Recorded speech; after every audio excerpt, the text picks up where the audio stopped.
নদিয়ার কল্যাণী ব্লকের শিমুরালী গ্রাম পঞ্চায়েতের অত্যন্ত গুরুত্বপূর্ণ রাজ্য সড়ক এই মুহূর্তে বেহাল অবস্থায় পরিণত হয়ে রয়েছে। শিমুরালী বাজার থেকে শিমুরালী তেমাথা পর্যন্ত রাজ্য সড়কটি খানাখন্দে পরিণত হয়েছে।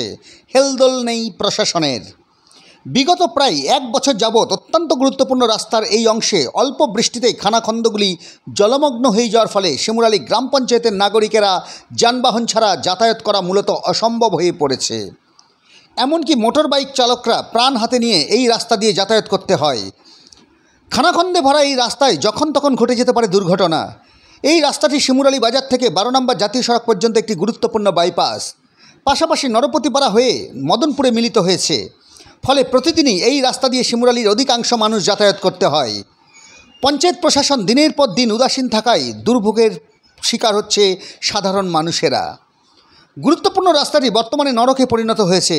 সামনেই আসছে বর্ষাকাল, ফলে এই রাস্তা খুব দ্রুত সারানো না হলে যে কোনো মুহূর্তেই বড় ধরনের দুর্ঘটনার কবলে পড়বে শিমুরালীর নাগরিকেরা।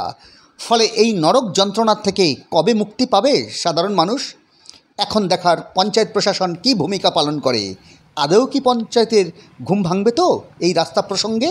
আপনারা দেখুন এই বাংলা সংবাদের প্রতিবেদন।